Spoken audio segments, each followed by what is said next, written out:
City Noticias de las 8. Hola, muy buenas noches. Saludamos a nuestra audiencia en Bogotá, en Colombia y en el mundo. Aquí están los titulares de las principales City Noticias de hoy. Titulares.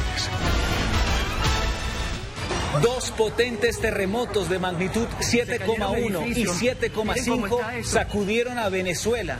Los movimientos telúricos provocaron el colapso de algunos edificios, múltiples daños materiales y pánico. El Servicio Geológico de Estados Unidos estima un alto número de fallecidos. El sismo se sintió en nuestro país. En consecuencia, se declara electo como presidente de la República de Colombia para el periodo 2026-2030 por el Partido Movimiento Defensores de la Patria al doctor Abelardo de la Espriella. Abelardo de la Espriella es el nuevo presidente de Colombia, así lo declaró el CNE tras finalizar el escrutinio.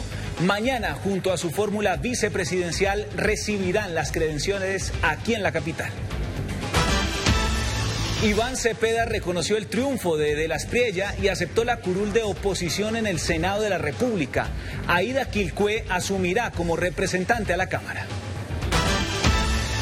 El presidente de la Conferencia Episcopal felicitó al mandatario electo, ofreció oraciones para el ejercicio del servicio que asumirá y pidió a los ciudadanos construir juntos el futuro de la nación. El alcalde de Bogotá, Carlos Fernando Galán, dialogó telefónicamente con el presidente electo. Los líderes hablaron de sacar adelante los grandes proyectos de la capital. Venezuela y Guatemala reconocieron el resultado del balotaje en Colombia y Donald Trump volvió a respaldar al Tigre. Además, el nuevo jefe de Estado anunció que restaurará y fortalecerá las relaciones con Israel como nunca antes. Violento miércoles, 2 sicariatos en Bosa y Kennedy sacudieron el sur de la ciudad. En ambos casos, los criminales dispararon contra sus víctimas sin mediar palabra. Un extranjero capturado, un menor aprehendido y un arma incautada fue el resultado de un plan candado en Antonio Nariño. Gracias al aviso oportuno, uniformados de la policía frustraron el hurto de un vehículo. Nueva agresión contra una vigilante de Transmilenio en la estación Ortúa. La mujer fue atacada tras reclamarle a un usuario por evadir el pago del pasaje. Van 180 agresiones este año. La clínica infantil Colsubsidio cerrará su servicio de urgencias por incumplimiento en los pagos por parte de Famisanar. La ciudad tiene 230% de ocupación en urgencias pediátricas. En los citideportes se definieron dos grupos del Mundial. Suiza, Canadá, Brasil y Marruecos pasaron a la siguiente ronda. Escocia y Bosnia-Herzegovina esperan un cupo como mejores terceros. En los planes de escape todo está listo para la 10ª edición de la Feria Bazar. Participarán más de 300 marcas y habrá una amplia oferta cultural y gastronómica. Y se presenta la nueva serie El Otro Padre, con el protagónico de Manolo Cardona. Esto es City Noticias de las 8 por toda Bogotá. Comenzamos. Noticia del día. Bienvenidos a nuestra emisión central. Esta tarde, dos potentes terremotos sacudieron a Venezuela. El primer movimiento telúrico de magnitud 7,1 tuvo su epicentro a 21 kilómetros al occidente de Morón a las 6:04 de la tarde, hora local. El sismo fue seguido por varias réplicas de una magnitud de hasta 7,5, indicó el Servicio Geológico de Estados Unidos. Según esta entidad, se estima un alto número de fallecidos. Estamos viendo imágenes en directo desde Caracas, donde los servicios de rescate trabajan en uno de los edificios afectados, uno de los edificios que colapsó. Y es que las imágenes difundidas por redes sociales y a través de las agencias de noticias han evidenciado múltiples daños materiales, edificios derrumbados y momentos de pánico que vivieron los ciudadanos. En Caracas, la capital, el barrio Los Palos Grandes es uno de los más afectados. Reportan que en toda la zona hay edificios afectados. También reportan labores de rescate de personas atrapadas. El gobierno ha pedido no volver a los edificios por temor a las réplicas. Escuchemos el mensaje de Diosdado Cabello que envió a través de la cadena televisiva estatal. ahí tenemos situaciones muy alarmantes desde el punto de vista gráfico, ¿no? Se nos han venido unos edificios y casas y viviendas, se han desplomado, estamos atendiéndolos ya con todo, como tú lo has dicho, con todos los organismos de seguridad y de asistencia, protección civil, voluntarios, los bomberos, las policías, todas están desplegadas. Nuestro pueblo ha salido a las calles, a resguardarse en plena calle, como es lógico. Nadie debe quedarse dentro de los edificios. La actual líder Delcy Rodríguez, a través de su cuenta de X, anunció que en minutos se dirigirá a la nación para informar sobre la situación tras estos potentes terremotos. Otras de las graves afectaciones se registraron en el Aeropuerto Internacional Simón Bolívar. Aquí están las imágenes. Pasajeros y personal en tierra vivieron segundos de pánico. Por el momento se informa que todos los vuelos han sido cancelados. Por ahora se desconoce el número de víctimas y el balance de daños, así que estamos pendientes a esa declaración de Delcy Rodríguez. Hay que decir que el sismo se sintió en algunas ciudades de nuestro país, pero no se reportan afectaciones. El Servicio Geológico Colombiano explicó por qué sentimos el sismo. Tanto Colombia como Venezuela se encuentran en una zona geológica de una alta interacción de placas tectónicas y que este tipo de eventos sísmicos son normales para los dos países. Las condiciones de este evento, de una baja profundidad y alta magnitud, hacen que las ondas viajen por toda la corteza y que por eso sea ampliamente sentido en el territorio colombiano. El alcalde de Bogotá hace minutos en su cuenta de X informó que tiene la ciudad toda la disposición de apoyar eventuales labores en el vecino país. Venezuela nos necesita y en Bogotá estamos listos para ayudar. Ante el sismo que se sintió en Bogotá y que causó daños en Venezuela, le he dado la instrucción al director del IDIGER de ponerse en contacto a la mayor urgencia con la Unidad Nacional de Gestión del Riesgo para coordinar todas las acciones y todo el apoyo que la ciudad de Bogotá pueda prestarle al pueblo venezolano. Hay que decir que hemos conocido que el Cuerpo Oficial de Bomberos ya tiene listo el equipo USAR de ser necesario, pero la Unidad Nacional de Gestión del Riesgo nos confirma que por ahora no ha recibido solicitud oficial del gobierno de Venezuela. Sin esta solicitud no pueden hacer la activación de cualquier equipo para desplazarse al vecino país. Y no fue el único evento sísmico esta tarde. Un terremoto de magnitud 6,9 sacudió el norte de Japón. El movimiento ocurrió casi simultáneamente al de Venezuela. El epicentro fue cerca de la región norteña de Iwate, a una profundidad de 50 kilómetros. Allí no se reportan víctimas o daños materiales.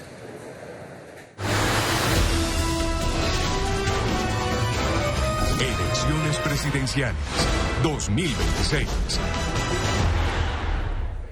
3 días después del balotaje, el Consejo Nacional Electoral declaró a Abelardo de la Espriella como presidente de Colombia para el periodo constitucional 2026-2030.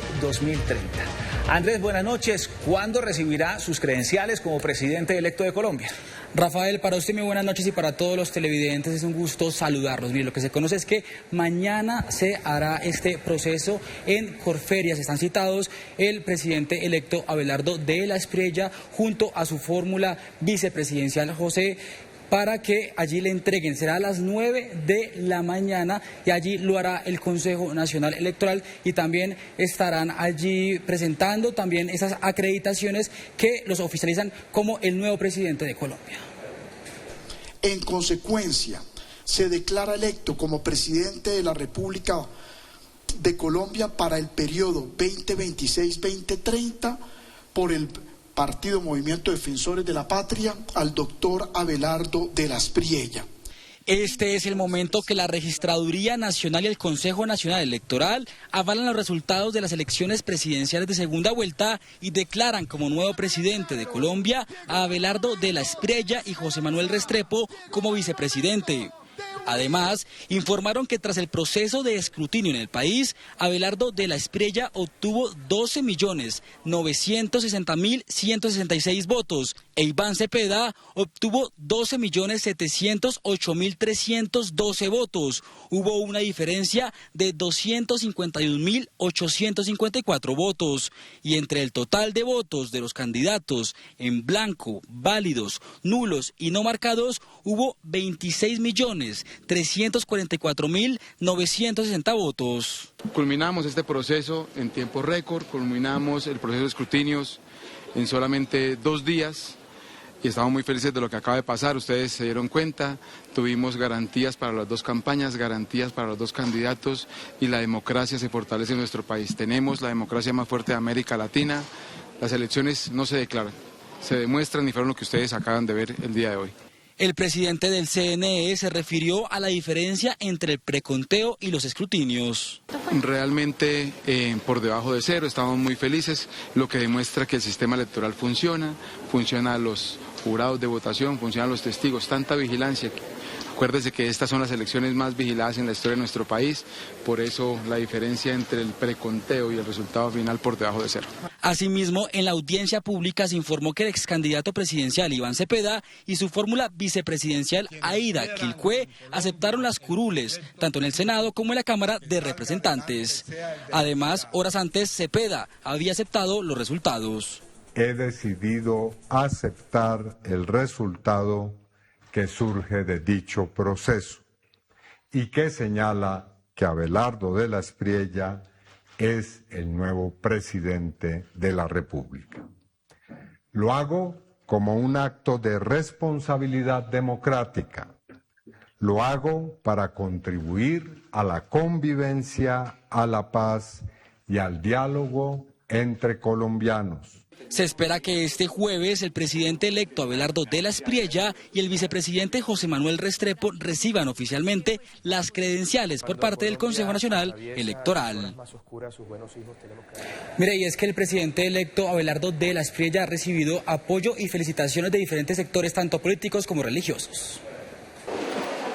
Tras avalarse los resultados por parte del Consejo Nacional Electoral e Iván Cepeda de reconocer a Abelardo de la Espriella como nuevo presidente de Colombia de los próximos 4 años, a través de un comunicado, el mandatario electo se pronunció. Es positivo que el excandidato Iván Cepeda reconozca la derrota de su proyecto político y la decisión soberana adoptada por los colombianos el pasado 21 de junio. La campaña electoral ha terminado. Es momento de unir esfuerzos alrededor de los grandes desafíos del país. Además, el presidente electo conversó telefónicamente con el alcalde de la capital del país, Carlos Fernando Galán. Fue una conversación corta pero positiva. Tanto Abelardo de la Espriella como yo estamos listos a trabajar coordinadamente desde el próximo 7 de agosto para sacar adelante los grandes proyectos de Bogotá. Le agradezco al presidente de la Espriella su respaldo y su buena disposición. Bogotá no tiene tiempo para diferencias ni discusiones políticas. Asimismo, recibió felicitaciones de diferentes sectores, tanto políticos como religiosos. Felicitamos al doctor Abelardo de la Espriella y al doctor José Manuel Restrepo, presidente y vicepresidente electos. Les ofrecemos nuestra oración para que en el ejercicio de su servicio al país, abro comillas, podamos vivir una vida tranquila y apacible con toda piedad y dignidad. Cierro comillas. La Defensoría del Pueblo colaborará armónicamente con el nuevo gobierno en la defensa de los derechos, para que la igualdad se materialice, todas las voces se escuchen en paz, se dignifique la vida en armonía con la naturaleza y tengamos esperanza y confianza en un buen futuro común. Hemos insistido en una idea. En Colombia todas las voces cuentan. Gobernar exige disciplina, trabajo en equipo y capacidad de escuchar, especialmente en la diferencia. Les deseo muchos éxitos en la tarea que comienza. Que le vaya bien a este gobierno será una buena noticia para Colombia. El presidente electo continúa realizando reuniones para consolidar y definir quiénes lo acompañarán en el gabinete del gobierno. Por su parte, Venezuela y Guatemala reconocieron el resultado del balotaje en Colombia. Además, el nuevo jefe de Estado anunció que restaurará y fortalecerá las relaciones con Israel como nunca antes. El presidente electo Abelardo de la Espriella ha entablado conversaciones con diferentes mandatarios. Asimismo, informó que priorizará algunas relaciones internacionales al posesionarse el 7 de agosto. Gracias, mi querido amigo. Colombia restaurará y fortalecerá su relación con el Estado de Israel como nunca antes. Israel puede contar con Colombia como un amigo leal y un aliado firme. Desde la Cancillería de Venezuela también extendieron las felicitaciones y reiteraron la voluntad para fortalecer las relaciones de cooperación. Por ello, Venezuela reafirma su convicción de que el diálogo, la cooperación y el respeto a la soberanía constituyen el único camino para consolidar una relación constructiva y provechosa para ambas naciones. Otros mandatarios se sumaron a los mensajes de apoyo y cooperación. Saludo al pueblo colombiano por el ejercicio pacífico y democrático del reciente proceso electoral.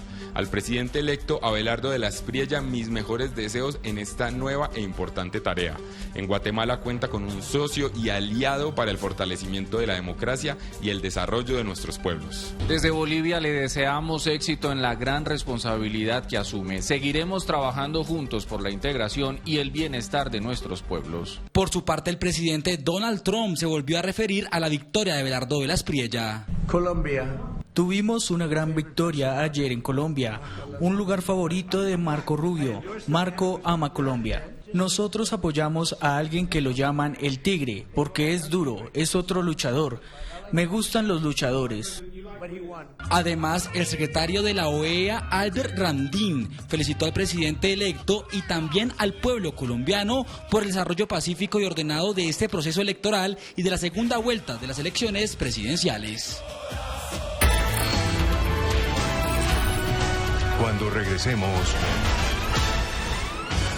13 personas fueron condenadas por organizar y financiar peleas de perros clandestinas. Camilo. Rafael, estas peleas se realizaban en una vereda del municipio de La Calera, Cundinamarca. La ampliación al regreso. Las estaciones del metro de Bogotá ya tienen nombre. Juan Diego.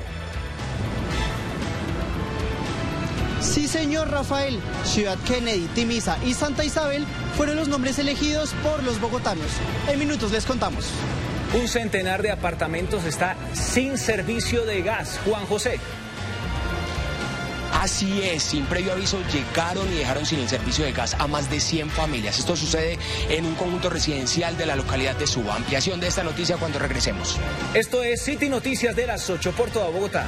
Ya regresamos. Local. Fue un miércoles violento. 2 sicariatos en Bosa y Kennedy sacudieron el sur de la ciudad. Camilo, usted estuvo en los 2 lugares donde ocurrieron los hechos. ¿Qué hipótesis hay? Rafael, ¿qué tal? Muy buenas noches. Son varias líneas de investigación que tiene el CTI de la Fiscalía y la SIJIN de la Metropolitana de Bogotá con relación al caso en Kennedy. Se trata de un comerciante de 40 años de edad que se encontraba en el sector cuando fue interceptado por un hombre que llegó en motocicleta y le disparó con arma de fuego. 2 hechos sicariales en menos de 24 horas acuden a Bogotá. Un comerciante del barrio Carvajal en la localidad de Kennedy fue asesinado a plena luz del día. En videos de cámaras de seguridad se observa cómo hacia las 11 de la mañana el presunto sicario, quien vestía una chaqueta azul y portaba un casco de motocicleta, llegó caminando al sector. Segundos después interceptó a la víctima y le disparó en al menos 4 ocasiones. Tras cometer el crimen, el atacante huyó en una motocicleta que había dejado estacionada a pocos metros del lugar de los hechos. El segundo caso de sicariato ocurrió en inmediaciones de un centro comercial de la localidad de Bosa. La víctima fue un taxista de aproximadamente 70 años de edad, quien murió tras ser atacado con arma de fuego. En estos momentos estamos verificando con las cámaras de vigilancia para poder establecer los hechos sucedidos y establecer si se movilizaban en motocicleta o a pie, y pues todo esto ya es materia de investigación por parte de la Policía Judicial. Hasta el momento las autoridades no han establecido los móviles de ninguno de los 2 homicidios. En el caso ocurrido en Kennedy, funcionarios del CTI de la Fiscalía realizaron la inspección técnica a cadáver y asumieron la investigación para esclarecer los hechos. Entre tanto, en el sur de Bogotá, unidades de la SIJIN de la Policía Metropolitana adelantan los actos urgentes y la recolección de evidencias para identificar a los responsables. En otras noticias, avanza la investigación por la extraña muerte de Natalia Villalba, esta mujer que fue hallada en una maleta dentro de un apartamento en el norte de Bogotá. Pues en las últimas horas se conoció que hay 2 documentos que fueron hallados por funcionarios del CTI dentro del inmueble y corresponden a 2 pasaportes que tienen 2 identidades totalmente diferentes y hacen parte de esta investigación. Otro de los puntos clave es el ciudadano británico que abandonó el inmueble días previos al hallazgo del cuerpo de la mujer, por lo que se espera que en las próximas horas se emita una circular de Interpol para dar con su ubicación. Entre tanto, el cuerpo de la mujer ya fue entregado a la familia. Y ahora cambiamos de tema porque el hurto a vehículos sigue siendo un verdadero problema para los bogotanos. En las últimas horas, la Policía Metropolitana de Bogotá, exactamente en la localidad de Antonio Nariño, lograron la aprehensión de un menor y la captura de otro hombre, quienes habrían participado en el hurto de un vehículo bajo la modalidad de atraco. Ahí vemos en imágenes cómo están los uniformados llevando a estos presuntos responsables, a quienes también se les halló un arma de fuego. El arma de fuego fue incautada y el vehículo recuperado fue devuelto a su propietario. De igual manera, el adulto capturado y el adolescente fueron dejados a disposición de autoridad competente. La Policía Nacional reitera la importancia de denunciar oportunamente cualquier delito a través de la línea 123. A propósito de este delito, en Engativá se registró un violento intento de hurto. Los delincuentes persiguieron y agredieron a una joven. ¿En qué sector específicamente ocurrió esto? Oriana.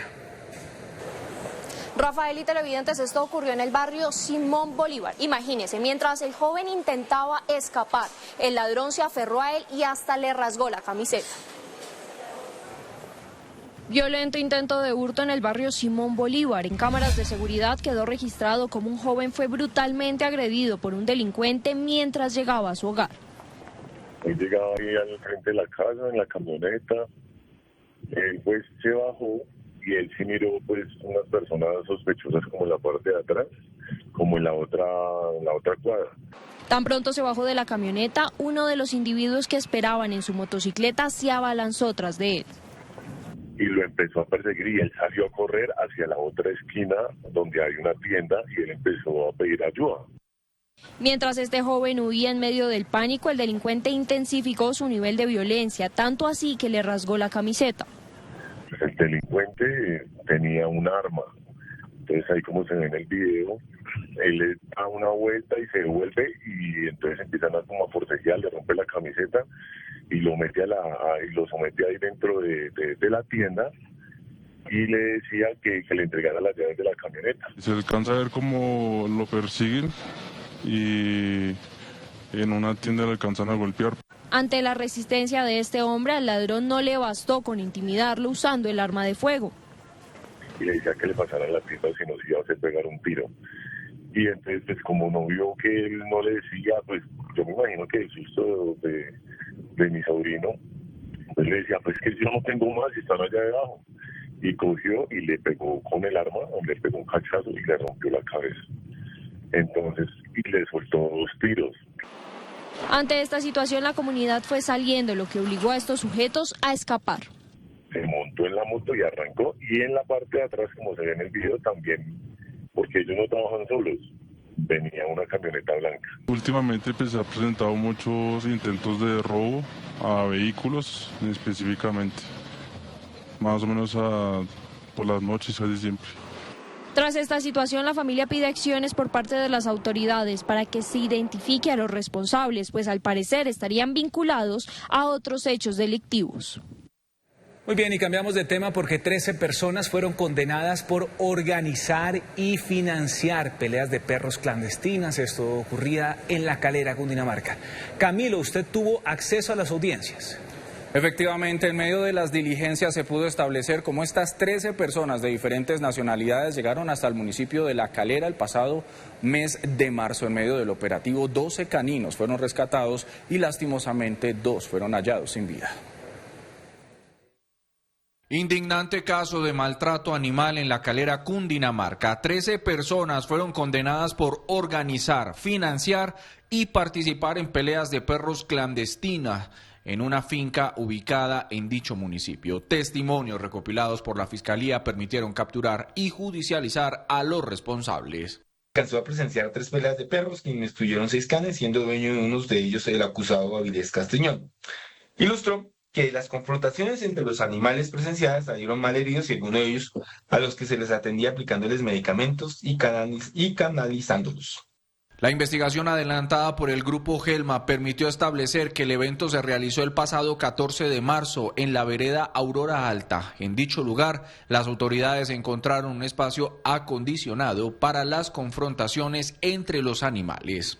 Tras el análisis integral de los hallazgos obtenidos durante la diligencia y la valoración médico-veterinaria realizada a los animales presentes en el lugar, se concluye que de los 14 caninos encontrados, 8 presentaban lesiones físicas compatibles con elementos violentos entre perros.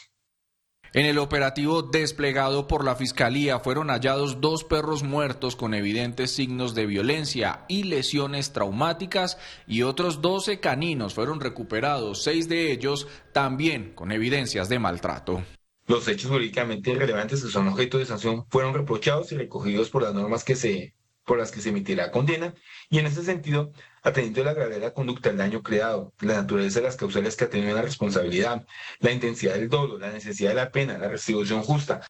Entre los capturados y hoy condenados se encuentran ciudadanos de Ecuador, Colombia, Venezuela y República Dominicana, además de un médico veterinario, quienes habrían viajado para participar en el evento y aportar recursos. Tras aceptar su responsabilidad, ahora tendrán que cumplir una condena de 31 meses de prisión y una multa equivalente a 28 salarios mínimos. Y retornamos con información en materia de orden público a la capital del país, porque en el sur de la ciudad, exactamente en el barrio San José, en la localidad de Bosa, este hombre fue capturado por uniformados de la localidad, quienes le hallaron en su poder estos uniformes, estas prendas de la policía, además de un arma de fuego. Al parecer intentaba suplantar la identidad de uniformados de la institución para cometer un hecho delictivo. Asimismo, se pudo establecer que el hombre tiene varios antecedentes judiciales. En estos momentos estamos analizando si esta persona se dedicaba de pronto a hacer usos que no debía, de pronto se encontraba realizando algunas situaciones que intervienen de pronto en lo que hace la Policía Nacional, y lo importante es que un juez de control de garantías le da medida de aseguramiento al centro carcelario. Tránsito. Escuchen esto, se registró un nuevo hecho de agresión contra una vigilante de Transmilenio. Ocurrió en la estación Ortúa. La funcionaria fue atacada tras reclamarle a un usuario por evadir el pago del pasaje. Juan Diego, usted tiene la información. Rafael, televidentes, ¿qué tal? Muy buenas noches. Según lo que nos contaron los funcionarios, esa es una situación que viven a diario cuando le piden a los usuarios que paguen por su pasaje. Según las cifras entregadas por la entidad, ya van más de 180 casos en lo corrido de este año. Esta fue la más reciente agresión contra una funcionaria de Transmilenio, reportada la noche de este martes en la estación Ortúa. Según la entidad, uno de los colados la agredió por reclamarle el pago del pasaje. Transmilenio rechazó lo ocurrido. Hacemos un llamado a toda la ciudadanía para que adopten comportamientos que favorezcan una sana convivencia y a hacer un uso adecuado del sistema. En lo corrido del año se han registrado cerca de 180 agresiones físicas y verbales contra funcionarios del sistema. Quienes trabajan allí aseguran que esta situación es el pan de cada día, un hecho que indigna a la comunidad. Me parece que no debe, en ningún momento se debe irrespetar a ellos, porque ellos antes nos están colaborando de proteger el medio ambiente. Una situación de impotencia porque los vigilantes no pueden hacer mucho. O sea, si se quedan así o no hacen mucho al respecto. Y hay gente que se cola y pues no pueden controlar como toda esa cantidad de personas. El problema de los colados continúa en aumento. El 15% de los usuarios evaden el pago del pasaje, es decir, cerca de 600.000 personas al día. Aquí en esta parte al principio había muchos, pero ahorita ya se han disminuido un poco. Terrible porque la inseguridad cada día es peor. En lo corrido del año, 2 personas han muerto al intentar evadir el pasaje. La verdad, eso es muy complejo, porque es falta de cultura, es falta de educación, es falta de respeto, es falta de tener valores éticos. Esta mañana, un hombre resultó lesionado tras ser golpeado por un articulado cuando intentaba colarse en la estación San Mateo. El mes pasado se registró un hecho similar en el mismo punto, hechos que evidencian los riesgos de evadir el pago del pasaje. Y cambiamos de tema porque ya se conocieron los nombres de las estaciones de la primera línea del metro. 3 de ellos fueron nombrados directamente por los bogotanos mediante una votación masiva en la que participaron miles de personas. Los nombres elegidos fueron Ciudad Kennedy, Timisa y Santa Isabel, que corresponden a las estaciones 3, 4 y 10 del recorrido.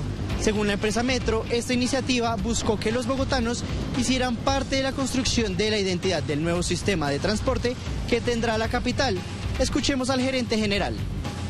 En otras 3 consultamos con la comunidad a través de la plataforma Chatbot Chatico para que la comunidad votara por unos nombres que se habían preseleccionado. De esta manera solamente nos queda por asignarle nombre a la estación 7 ubicada en la avenida 68 con 1 de mayo.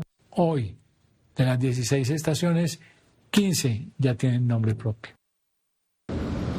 Y aquí en City Noticias estamos del lado de la gente. Es por eso que acudimos al llamado de una familia que clama justicia porque uno de sus seres queridos fue arrollado por 2 vehículos que se dieron a la fuga.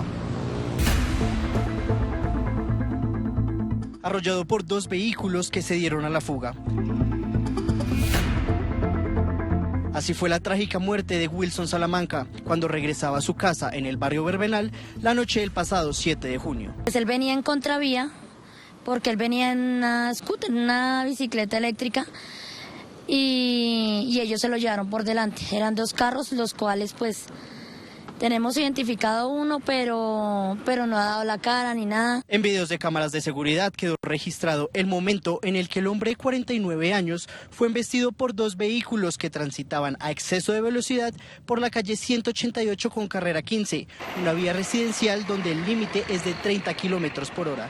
La gravedad de sus heridas le causó la muerte. Fueron 2 carros que aparentemente estaban haciendo carreras pues en una calle principal donde pasa mucha gente. La gente que lo atropelló se dieron a la fuga y yo necesito hacer justicia por mi hermano. Dejaron un niño solo del cual pues ya perdió su papá y era pues su fuerza, su pilate más fuerte pues cerca a su mamita. Entonces cualquier información, cualquier cosa, yo sí les agradezco para que los que hicieron esto paguen por la ley.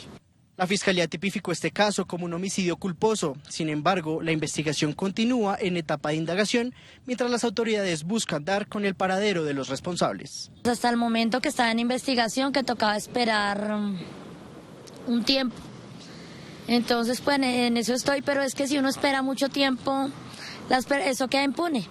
Y pasa lo de muchas personas que queda el doliente y la familia y sin justicia ni nada. Mientras tanto, la familia Salamanca afronta el dolor por la pérdida de su ser querido, quien era el único hombre entre sus hermanos y dejó a un menor de edad sin su padre. Yo los llamo a que se presenten a la justicia, por lo menos que pidan disculpas por el error que hacen, porque no es justo que ellos puedan dormir tranquilos o que ellos puedan seguir su vida común y corriente y nuestra familia cambie el 100% por culpa de 2 irresponsables. Hoy, en medio del duelo que dejó esta tragedia, sus familiares insisten en su llamado a los responsables para que respondan ante la justicia y den la cara por los hechos ocurridos aquella noche.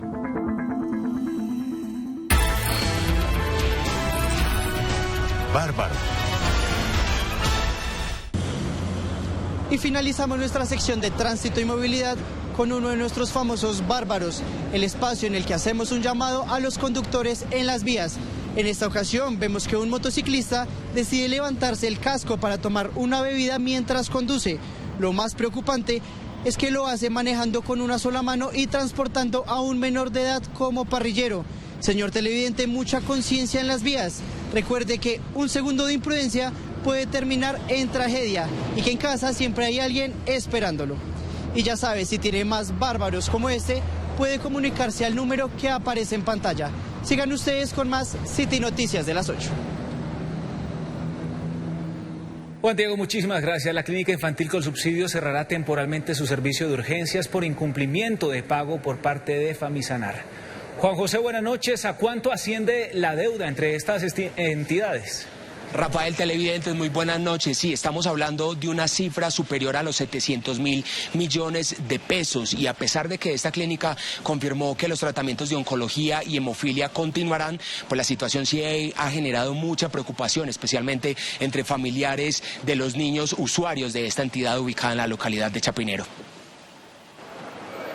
Desde el próximo miércoles 1 de julio, Urgencias de la Clínica Infantil Colsubsidio cerrará temporalmente sus servicios. La decisión obedece a incumplimientos en los pagos de la EPS Famisanar.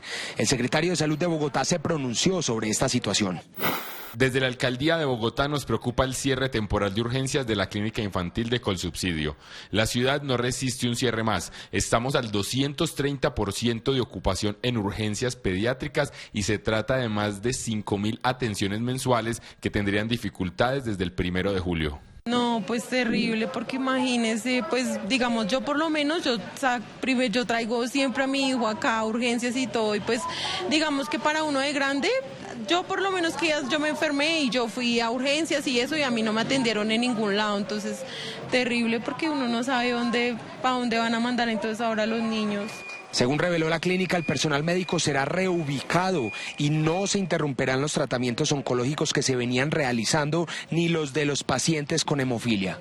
Nos parece una situación bastante grave porque uno no sabe, estos costos son supremamente altos y lo que nosotros vemos es que en cualquier momento podemos quedar, como se dice vulgarmente, colgados de la brocha, con tratamientos a medias, sin suministro de medicamentos para todos estos niños. Hay niños que todavía ni siquiera han completado el año. El Sindicato Nacional de Pediatras de Colombia rechazó este cierre. En esta ocasión se anuncia el cierre de urgencias de la Clínica Infantil Colsubsidio en Bogotá, la cual cuenta con uno de los servicios de pediatría más grandes del país, atendiendo niños, niñas y adolescentes de todos los niveles de complejidad. Hacemos un llamado urgente a las autoridades nacionales y locales, al gobierno electo y a los entes de control para que se tomen medidas inmediatas que eviten este daño irreparable. Consultamos con Famisanar esta situación, pero se abstuvieron de dar declaraciones. Mientras tanto, los usuarios esperan que esta EPS intervenida pueda solucionar pronto esta crisis financiera que enfrenta con la Clínica Infantil Colsubsidio, considerada uno de los servicios pediátricos más importantes del país. Y en otra noticia les contamos que el distrito confirmó que 417.000 millones de pesos es la cifra que las EPS intervenidas por el gobierno le adeudan a las subredes de salud de Bogotá. Una cifra que, según el secretario de Salud de la ciudad, se está volviendo insostenible. Veamos exactamente qué fue lo que dijo el funcionario sobre esta situación a través de su cuenta de X. La situación de nuestras subredes de salud en Bogotá se torna cada día más compleja por la falta de pagos por parte de las EPS intervenidas. A 30 de abril la deuda suma 417.000 millones de pesos. Estamos soportando la atención de sus usuarios y los pagos no llegan ni a un 30% de lo facturado. Solicito por quinta vez la intervención de la Superintendencia de Salud para lograr que las EPS intervenidas le cumplan a la red pública de Bogotá. Y continuamos nuestro bloque de salud y educación contándoles que estamos a cerca de un mes de que los estudiantes de los colegios públicos de Colombia presenten sus pruebas Saber Pro, antes conocidas como pruebas ICFES. Por eso la Secretaría de Educación del Distrito prepara una estrategia para fortalecer las competencias de los estudiantes en estos exámenes. Les contamos. Miles de jóvenes bogotanos están a un mes de enfrentarse a una de las pruebas más importantes de su vida académica. Teniendo en cuenta la presión, los nervios y la incertidumbre que rodean el examen Saber 11, el distrito lanzó una estrategia para reforzar no solo los conocimientos, sino también la preparación emocional de los estudiantes. Saber para Ganar es una estrategia en donde quisimos juntar el Mundial con la preparación de las pruebas Saber 11.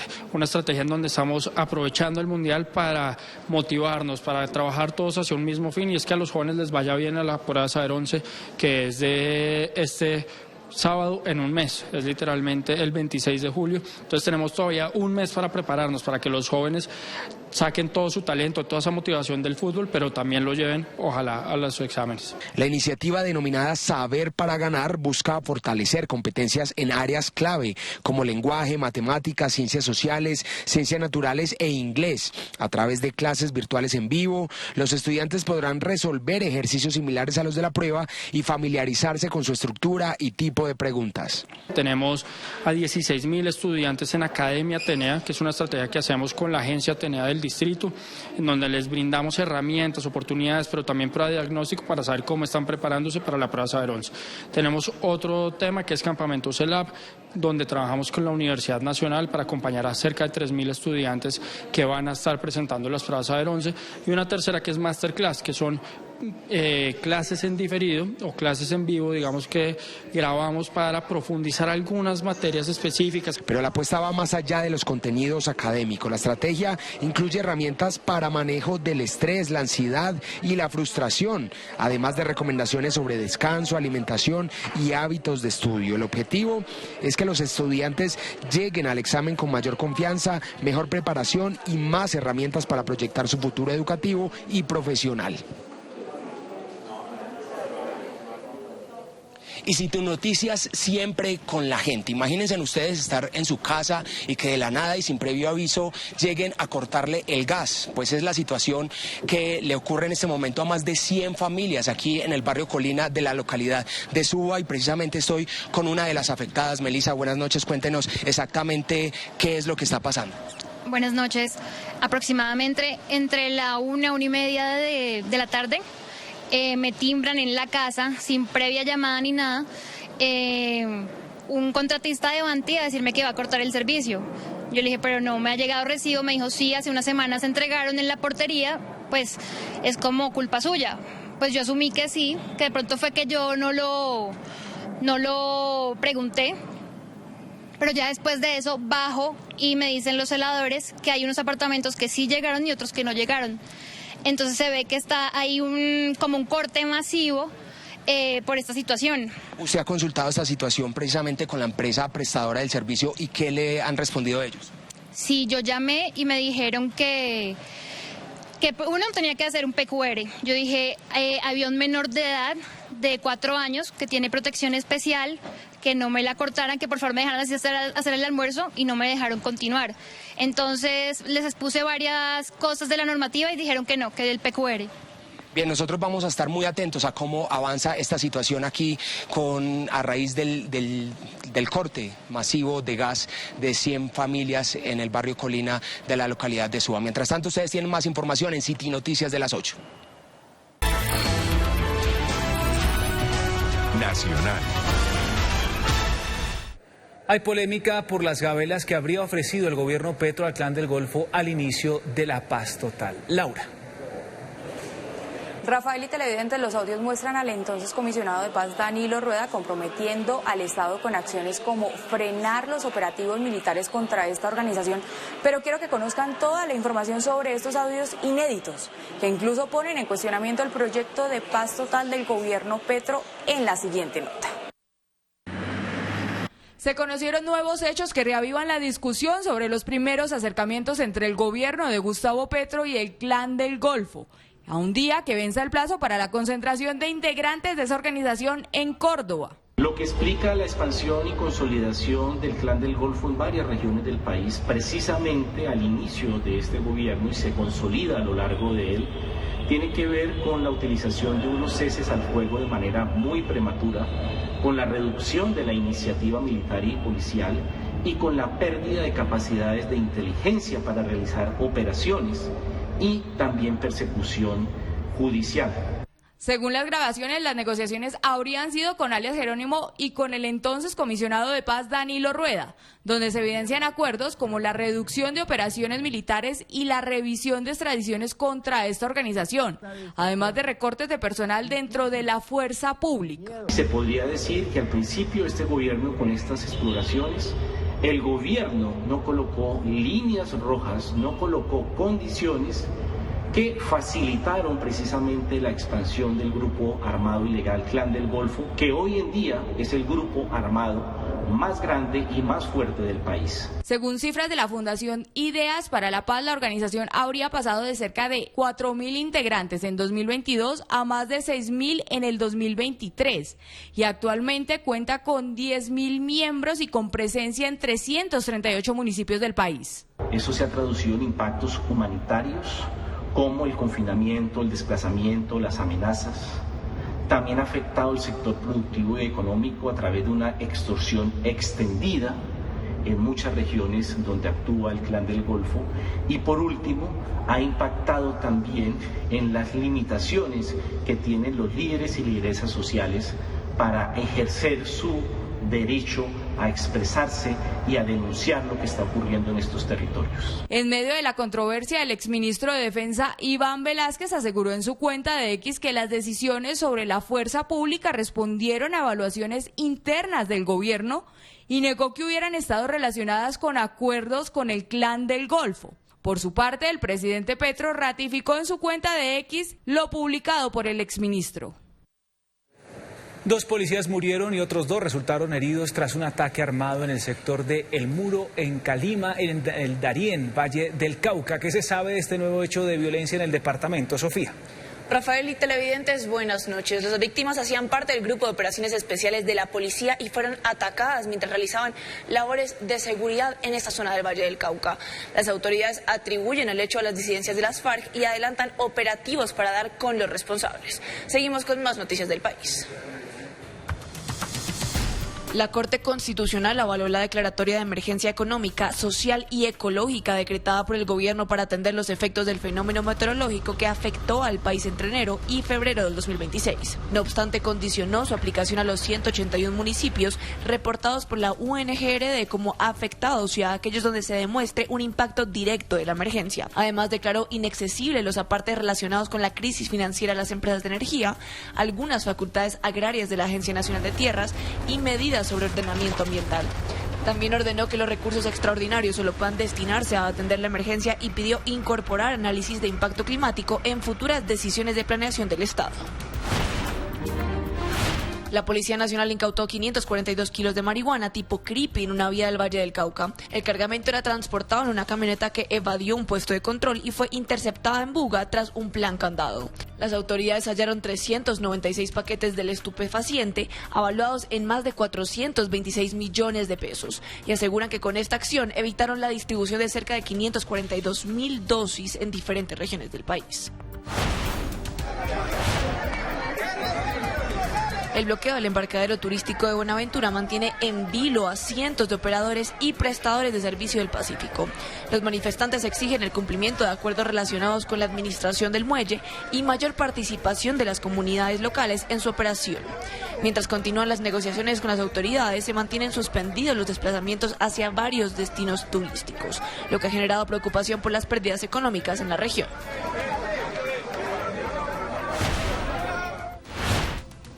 Luis Mariano Díaz González, hijo del fallecido cantante Diomedes Díaz, fue capturado en Barranquilla durante un operativo adelantado por las autoridades contra una presunta red dedicada al préstamo ilegal de dinero bajo la modalidad de gota a gota. De acuerdo con la investigación, sería señalado de participar en actividades relacionadas con extorsión y secuestro. Junto a otras personas detenidas, fue puesto a disposición de las autoridades competentes mientras avanzan las audiencias para definir su situación judicial. Internacional.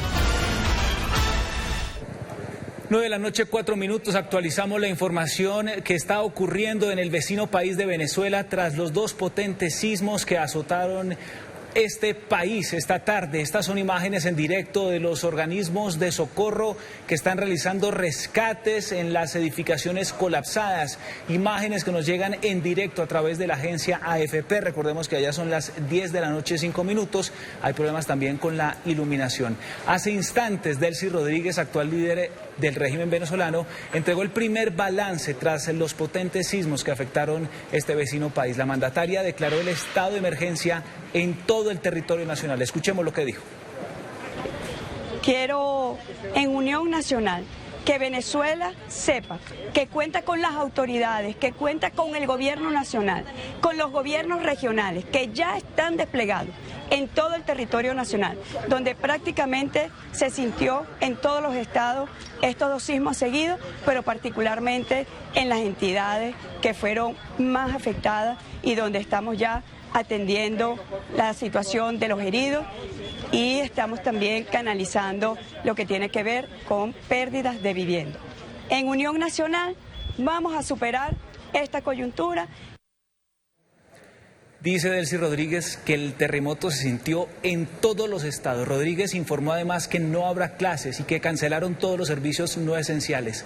Además, fue suspendido el sistema metro y de ferrocarril.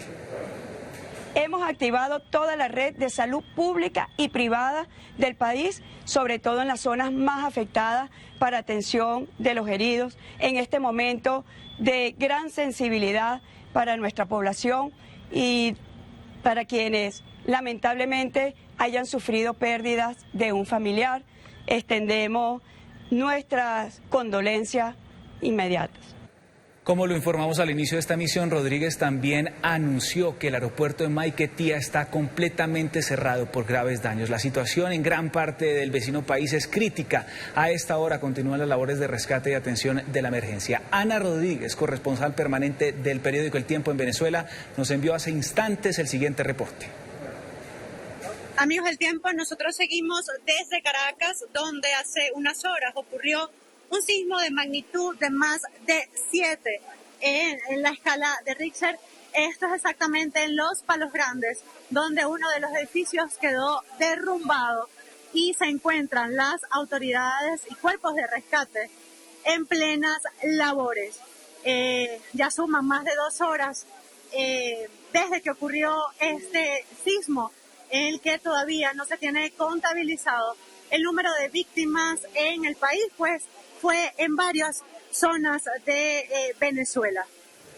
Hay que decir que es muy difícil la comunicación, pero estaremos muy pendientes. Hay 2 pronunciamientos también hasta ahora relacionados con los potentes sismos. El primero de ellos es de Edmundo González, el presidente electo en las últimas elecciones allí en Venezuela. 2 terremotos seguidos han causado daños importantes en Venezuela, estructuras caídas, pánico en las calles. 2 horas después aún no sabemos si hay víctimas o fallecidos. Y encima el bloqueo.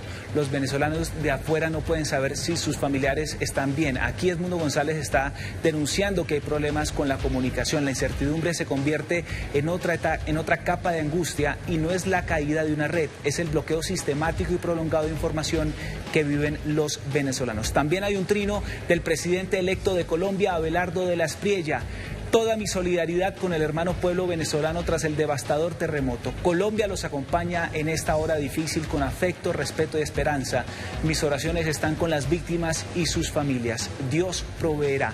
Es el comunicado del presidente electo de Colombia, Abelardo de la Espriella.